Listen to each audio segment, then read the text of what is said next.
everyone, welcome to my tutorial on Habenera from Carmen by Bizet. One of my favorite pieces. Again, in the grade 3 syllabus, it is from the 2016 to 2019 syllabus. It's a great piece, absolutely brilliant. Lots of lovely things in it. The main things we're going to be talking about today is chromaticism. This is what this piece is absolutely famous for, because you're basically moving through all of your notes on the A and the D string. So we're starting on third finger on the A for D. So you're going to do D, C sharp, C natural, B flat, A, G sharp, G, and to F. So that's basically going through all of those notes.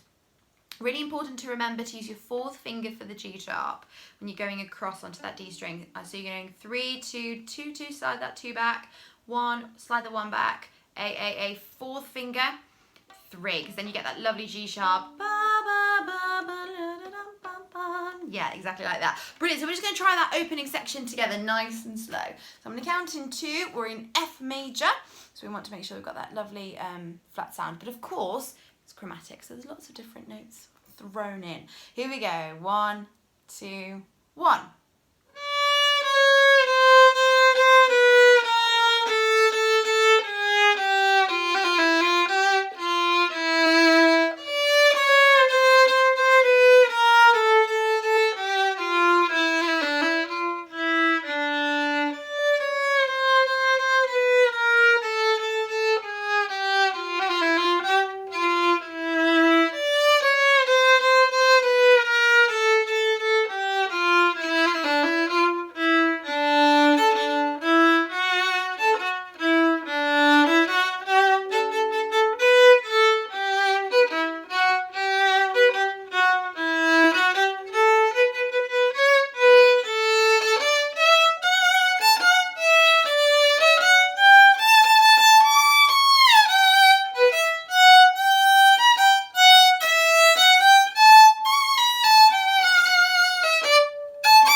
Isn't it just fantastic? Absolutely brilliant. I love it.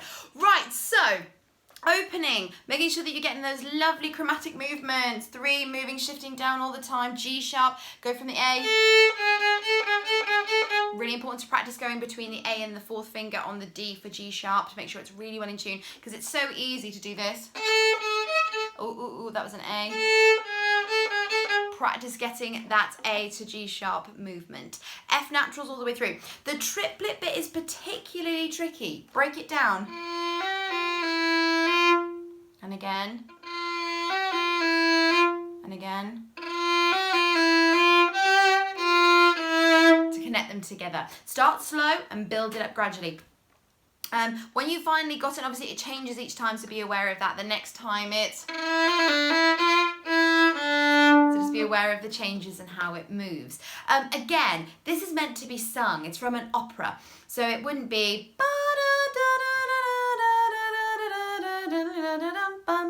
It would be more expressive.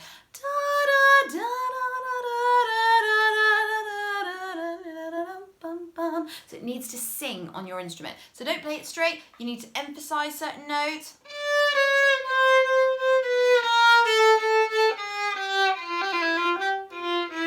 Really sing it. Make it sing. Lessen the bow contact in some places, a little bit heavier in some places, just to really create that lovely sort of singing style sound. Again, it goes into piano, so watch dynamics, make sure that they're really strong and secure. Obviously, complete change of key and change of mood when we get to bar 18. So we want that nice hooking.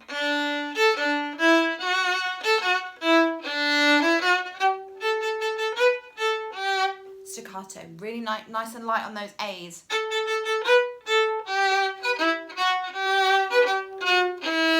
Again, really light.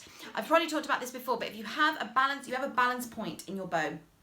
If you balance your bow like that, if you hold it here, it will tip. If you hold it here, it will tip. But there's a point on every person's bow when it should balance absolutely perfectly in the middle. and that's the optimum place for you to do staccato or any kind of bouncing.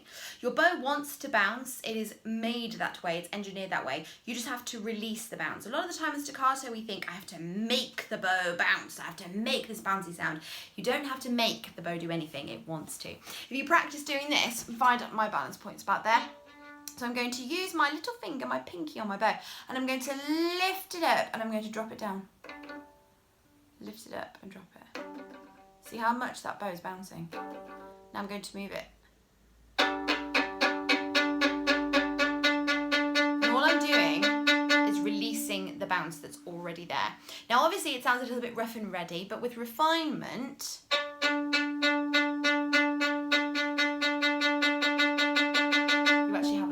lovely staccato. So practice that, moving from that, releasing the natural bounce and feeling the bounce that the bow wants to make, and then adding it to the sound.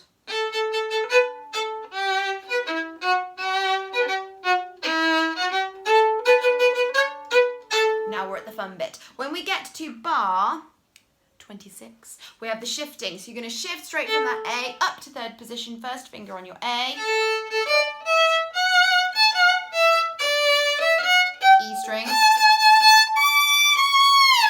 Now I love doing a slide there. I think it's very exciting and very expressive. You're going to slide right back to first position.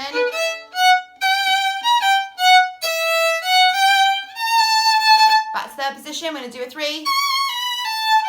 Hold for the pause. Brilliant. So in the second to last bar, bar 33, you've got a fermata, a pause on that F sharp. Make sure you hold it. And a lovely dramatic end to finish. Thank you so much for joining me today. I hope it's been helpful and I hope to see you next time. Thank you.